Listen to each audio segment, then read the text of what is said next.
So I don't know who is shaking the snow globe here in Cleveland, Ohio, but y'all gotta stop. Y'all got to stop. Like a couple days ago, as I'm getting prepared for my first event, being a vendor of 2025, I was like, what if I vlog this whole time?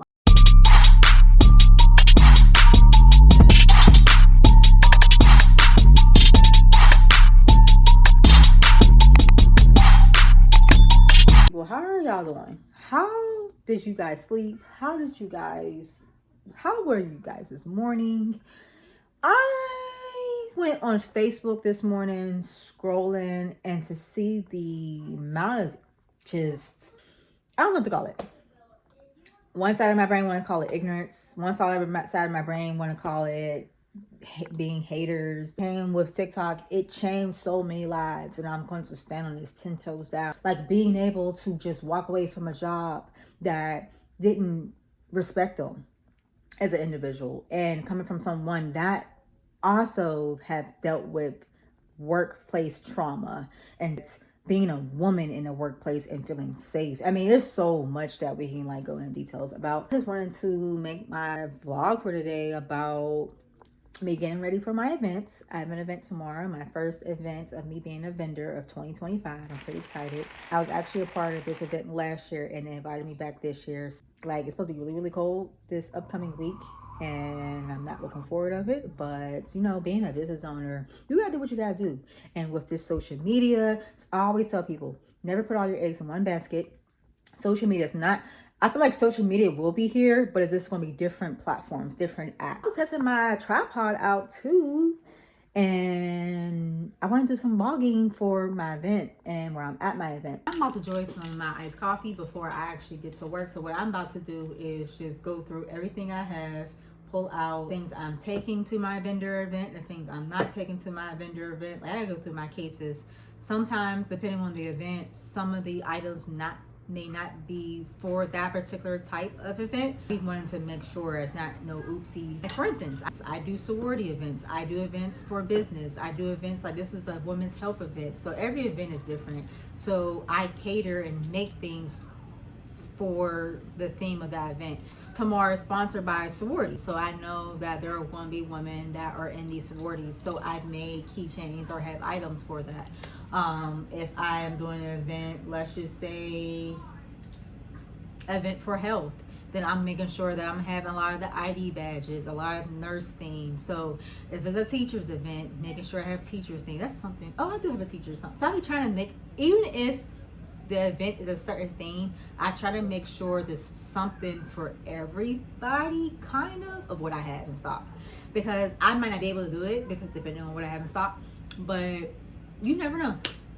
Because I promise you, being over prepared for a vendor event is better than being under prepared. I started being a vendor in 2018, and I was doing so many events to the point that I was doing like 2 to 3 events a weekend. I believe I might have did more than that a weekend before, but I was going crazy. Like, I was doing events out of the state. I was doing events in the state. I was doing, like, I did some events and it was terrible. I did some events and it was extremely successful. I did some events where I met some celebrities and some influencers that's really popular. Like, I really did a lot of networking and vendoring during the 2018 up into COVID.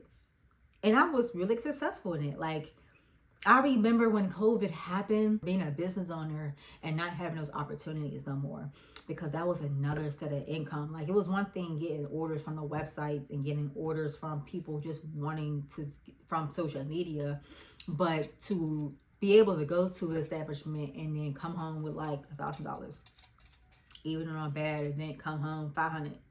So when I was doing that weekly and I was doing that 5 times a month, I was at least doing events 2 times a month. Every month I was doing an event. I was making some buku money.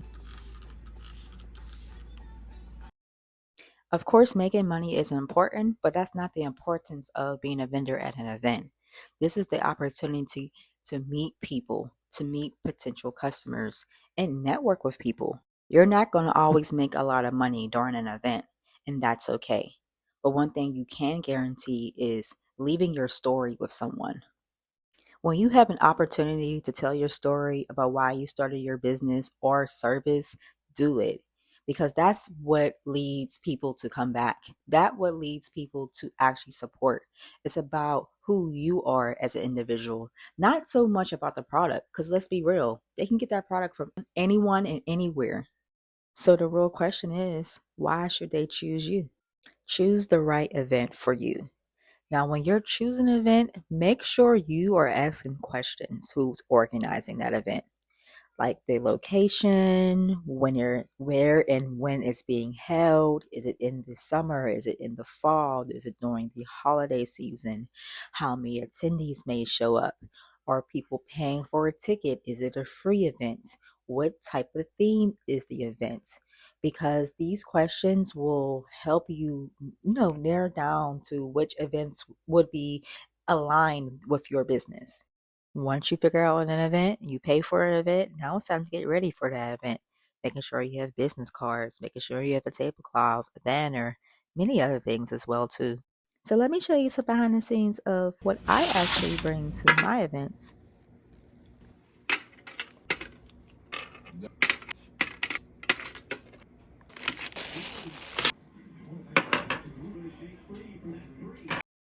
And boy, these business cards turn heads.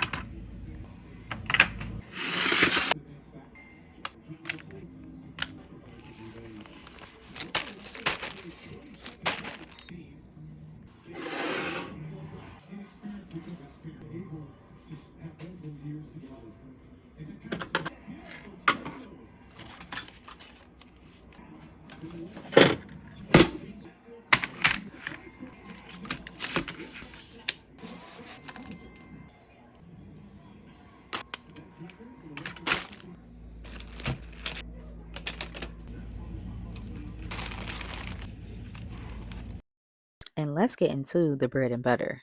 See, if you are a DIY or a creator like me, you have to bring actually a lot more things than maybe someone else. But I have my cases packed in order. So whenever I am, at the event and I'm sitting at the table, it's just easier for me to put everything together. You see me fooling around with the tablecloth. Uh, if anyone else someone that does tablecloths are really, really good quality and has good communication, tag them in the comments below because a girl needs a new tablecloth and a banner. Now, it's not easy getting ready for an event, especially if you got kids. Because they always hungry or always want something. Hello, everybody. My name's Braxton. And I had to buy it. That was cool. You got my forehead. Look at this, guys. 3, 2, 1. I hope mommy gets 4 million subscribers. We got 2,000 subscribers now. We got to get to 3,000, but I'm trying to get more watch hours. So we about to start vlogging. Making videos. And I really, me and Bella gonna get a YouTube channel too. I'll think about it. Yeah. You don't know? I don't know. Football player is Lamar Jackson, the quarterback, and he's a legendary quarterback, and he's Cebu. And I really want to see him so much, but he's in Baltimore. So peace. And then this is 2 hours right before I'm supposed to be at my event. And I am hurt. Dealing with things that's out of your control is such a hard pill to swallow. I know you want to know what happened or how my event went. Subscribe to see more.